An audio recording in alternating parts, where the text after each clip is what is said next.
Elon talks new Teslas. It's not what you think.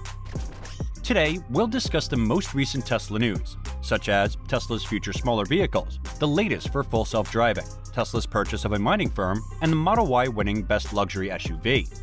Hey everyone, and welcome to Tesla News, where we bring you the newest and best updates about Tesla and Elon Musk. For daily videos, please consider subscribing to our channel. First and foremost, we have some updates on batteries, which we all know are critical to the future of electrification. Recently, it was reported that Panasonic is proposing to build a battery plant in the United States solely to supply batteries for Tesla. They are looking at a number of sites in the United States, with Oklahoma being one of them. According to the narrative, they will build the Cybertruck here because it is close to Tesla's new job in Texas. Panasonic is planning to supply the Tesla Cybertruck and other vehicles. This indicates that Samsung will manufacture Tesla's new 4680 cell architecture, which they have been testing for some time. According to a statement made by Panasonic's chief financial officer, Tesla has asked Panasonic to speed up the development of its 4680 cells. As Hirokazu Umeda, CFO of Panasonic, said, "We can't say more than what has been released, but we are getting many requests. We're seeing continued strong demand from Tesla for 2170 batteries, but also for faster development of the 4680. Tesla's future expansion will require 4680 cells, particularly to power the Cybertruck, which will require a big number of cells to attain that 500-mile range. Tesla has made it clear that while they will be building their own battery production lines, they will simply be adding on top of the cells they buy from suppliers. If you look at their demand for the future, it's clear that cutting out suppliers entirely would be a long way off in terms of 4680 development, despite the fact that former Tesla 4680 battery cell engineer James Gerberman at the American Battery Factory, he has been promoted to Vice President of Manufacturing. According to ABD CEO and President, James brings to American Battery Factory incredible perspective and front-row experiences in evolving battery cell technology, and is the perfect complement to our team as we begin our journey to develop a domestic battery manufacturing ecosystem that will make energy independence and renewable energy a reality for the United States. We will address whether obstacles stand in the way of speeding up the world's transition to sustainable energy. We don't want to buy mining businesses, but if that is the only option to speed up the transition, we will do so.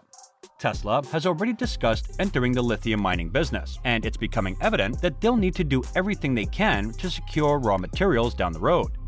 Lithium costs have risen by roughly 400% since Tesla's battery day, so they are likely much more motivated now. Tesla sought to buy a lithium company in 2014, but the transaction fell through. Things are significantly different for Tesla this time around, so it's a real possibility, but it won't happen for a while. Next up today, at the same Future of the Automobiles conference, Elon Musk was questioned about a future smaller Tesla. Tesla disclosed their ambitions for a $25,000 EV in the future back in 2020 at Battery Day, and this would be powered by 4680 cells. It would also appear to be smaller than any of the previous cars, considering the cost, and most people expected this to be a hatchback design. Tesla presented a render of a smaller hatchback when recruiting for the design department in China. But when asked about the car on earnings calls and interviews, Elon has moved his focus to a Robotaxi. Elon Musk's Cyber Rodeo comment was that there is going to be a dedicated Robotaxi to look quite futuristic. I believe that Musk also thinks that Robotaxi is going to wipe out everything. A Robotaxi is substantially less expensive than a $25,000 electric automobile. According to some of our estimates, a Robotaxi ride will be less expensive than a bus or subway ticket at steep discount. This has both excited and saddened people, but the key issue is that Tesla must reach full self-driving capability before this can happen. Their system, which took a long time to get up and running, and is still improving, but unfortunately, it is behind schedule. Before a specialized Robotaxi exists, it must be flawless. In that scenario, Tesla would most likely need to go with a car that can be driven for a lower price.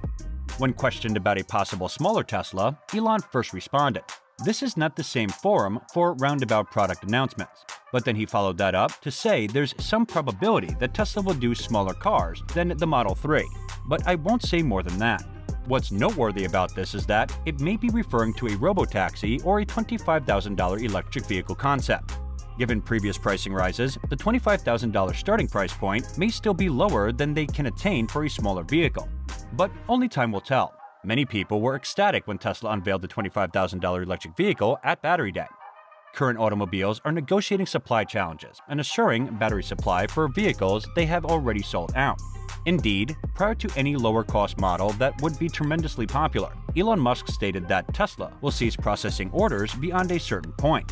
A Model Y can take over a year to arrive, while a Model X can take even longer, implying that the car can alter significantly between people buying and receiving it.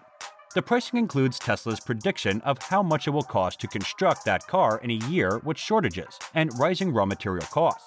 Tesla may produce a vehicle smaller than the Model 3 in the future, according to Elon Musk. This, I believe, will be one of two vehicles, depending on how things progress in the coming years for fully autonomous vehicles. Making a hatchback, as has been rumored, that would come in 2024 or 2025 or later, will likely be closer to $35,000 in the actual world. But lower would be amazing to behold, and could be possible with much more plentiful battery supply by them. Elon Musk most certainly wants a car smaller than the Model 3 to be the Robotaxi, because it makes the most sense in the long run. If Tesla never produces an affordable electric vehicle that people can actually drive, it will disappoint many.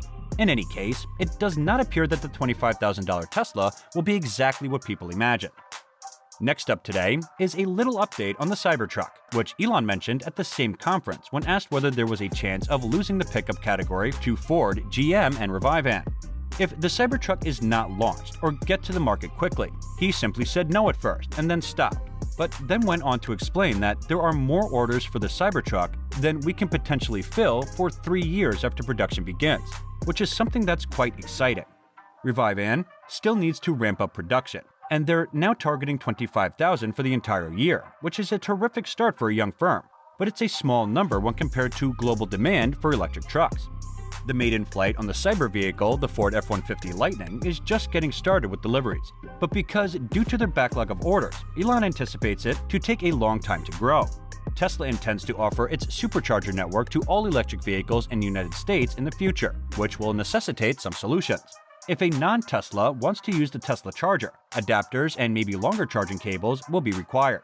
And Elon spoke about this specifically, saying, quote, "It's a little difficult in the United States because we have a different connector than the rest of the industry." Elon Musk has stated that Tesla intends to open up their network in the future. However, even though Tesla's proprietary charging connector is smaller and easier to use, why not switch to CCS now that everyone else is? Third-party charging networks are now adopting CCS, making it seem a little like Apple's decision to forego USB-C in favor of a Lightning connection.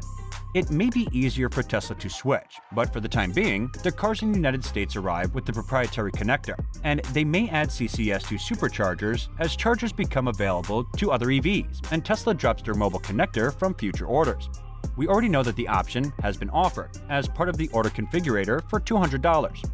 So this was all. Add your thoughts in the comments section below. Also like, subscribe, and share our channel, and stay tuned with us till our next video. We will see you soon with our next video, so be with us and go watch Elon Musk just reveal the insane new $5,000 Tesla car video on your left to see some positive aspects about it as well. Or you can also watch Tesla Model Y 4680 battery will change everything on your right and learn more about the Tesla world. Thank you so much for watching.